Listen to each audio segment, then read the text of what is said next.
नियम है केवल समण। संघ में एससी ओबीसी कन्वर्ट माइनॉरिटी ही शामिल हो सकते हैं, बमर नहीं। दूसरा है चंदा कभी नहीं। संघ में किसी भी प्रकार का चंदा नहीं लिया जाता। जब भी कोई संगति करते हैं तो संगति के लिए रविदास भवन, कबीर भवन, बुद्ध विहार, अंबेडकर भवन आदि जहाँ कोई पैसा नहीं लगता, और खाना भी सभी अपने पैसे से खाते हैं, इसलिए ना कोई रसीद कटती है, ना धन मांगते हैं। चंदा लेना संघ की परंपरा संस्कृति नहीं है। तीसरा, जाति अभ्यास कभी कभी नहीं। यहाँ किसी प्रकार का भेदभाव नहीं है। कोई रंग भेद का भी जिक्र नहीं है। समणों के इतिहास में कहीं भी जाति सूचक शब्द नहीं मिलते, क्योंकि जाति शब्द तो जन्म से होता है, किसी वस्तु के उत्पन्न होने से है। इस दुनिया में हर क्षण प्रति क्षण किसी न किसी वस्तु का, किसी न किसी चीजों का जन्म होता है, उत्पन्न होता है, नष्ट होता है, फिर जन्म लेता है। इसी को जाति कहते हैं। चौथा है केवल संघवाद। समण संघ समणों का संघ है। पुराने समय में केवल संघ ही होता था। यहाँ भी किसी भी तरह का संगठनवाद, परिवारवाद, क्षेत्रवाद, पूंजीवाद, धर्मवाद नहीं होता। पांचवा है पद प्रतिष्ठा मंच माला कभी नहीं।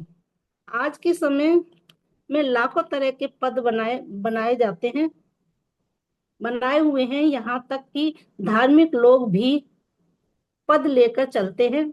बुद्ध ने दुनिया का पहला भिक्षु संघ स्थापित किया, मगर संघ चालक, संघ नायक, संघ सेनापति जैसा कोई पद नहीं बनाया। पुरातन समर संघ से लेकर आज तक सभी संघ गतिविधियां कहीं भी कोई भी पद दिखाई नहीं देता। पद होगा तो प्रतिष्ठा भी होगी, मंच भी होगा, माला भी होगी, जैसा संगठनों में होता है, पर संघ में इस सब की आवश्यकता नहीं होती। छठवां है पंजीकरण कभी नहीं। संघ लोगों की एक स्वतंत्र इकाई है, जिसमें किसी भी तरह का कोई बंधन नहीं है। संघ का कोई मालिक नहीं है और सब मालिक हैं। इसका पंजीकरण नहीं होता। हो सकता है वैसे भी पंजीकरण तो चीजों का होता है, जैसे मकान, जमीन, जायदाद, मोटर कार, संस्था, संगठन, इस सब का पंजीकरण होता है। और पद का भी पंजीकरण होता है। राष्ट्रपति, प्रधानमंत्री, सांसद, एमएलए सभी लोगों का पंजीकरण होता है, पर संघ में पंजीकरण नहीं होता। सातवां है संघाधिशेष सबसे ऊपर। संघ जो नियम बनाता है उन्हें संघ का आदेश यानी संघाधिशेष कहते हैं। यदि उन नियमों का पालन न किया जाए, मना कर दें, तो उसके ऊपर संघात की कार्रवाई की जा सकती है। यह संघ के विपरीत कार्य करे तो भी संघघात की श्रेणी में आता है। आठवां है संघ राजनीति में नहीं जाएगा। संघ कभी राजनीति में नहीं जाता, पर संघ का कोई व्यक्ति राजनीति में जाना चाहे तो जा सकता है। जाकर बहुजनों के विचारधारा से लैस होकर बहुजनों के हित में काम कर सकता है, लेकिन संघ कभी राजनीति में नहीं जाता। संघ घातक की वापसी संघ में नहीं, ये नमा गोल्डन रूल है। संघ में जो नियम है वो सभी को मान्य होते हैं। नियमों को आप अपनी मर्जी से नहीं चला सकते। यदि कोई संघ की गरिमा को नुकसान पहुंचाता है या संघ के संघियों को बरगलाता है या अन्य संघ घातक गतिविधियों में लिप्त रहता है, तो वह संघ घात का दोषी होता है। संघ उसे दंड देता है और यह दंड संघ संघ निकाला से लेकर चेतावनी तक हो सकता है। 10वां गोल्डन रूल, जिस पर अपनी बात मुझे रखनी है। 10वां गोल्डन रूल जो 9 नियमों 9 विनय नियमों का आधार है। ये ना तो कभी बदले जा सकते, ना ही ये खत्म किए जा सकते, ना ही कभी अमान्य किए जाएंगे। संघ में नियम बनाना एक काम है, पर सुरक्षित रखना उससे भी बड़ा काम है। कुछ धार्मिक मान्यताओं को सुरक्षित करने के लिए विनय नियम और विनय नियम की किताबें बंद कर दी, और धार्मिक विषमता फैलाने वाले लोगों ने उन नियमों को अमान्य भी कर दिया। ये क्रम चलता रहेगा। अच्छे नियमों को बमर लोग बदल बमर लोग बदलने की सारी जुगत करते रहते हैं और करते रहेंगे, क्योंकि इस दुनिया में दो तरह के लोग पाए जाते हैं। एक तो वो जो काम करते हैं, और दूसरे वो जो औरों के किए गए काम को अपने नाम करते हैं। मतलब आप मेहनत करें, हल चलाएं, बीज बोएं, भरी गर्मी में, तेज ठंड में खेतों की रखवाली करें, तैयार होने पर बाजार ले जाएं, किराया खर्च करें या खुद अपने कंधों पर ढोएं। इतनी मेहनत के बाद भी मान लीजिए आपको बाजार में उसका मूल्य मिले 1 किलो का 10 रुपया, और वही फसल जब आप बाजार में खरीदने जाएं तो वह आपको मिले 50 रुपए में। तो किसान ने 6 महीने इतनी मेहनत की, तब जाके 1 किलो का मूल्य उसे मिला 10 रुपया, और जो सिर्फ दलाली करता है बिना कुछ किए का उसे 40 रुपया मिल जाता है।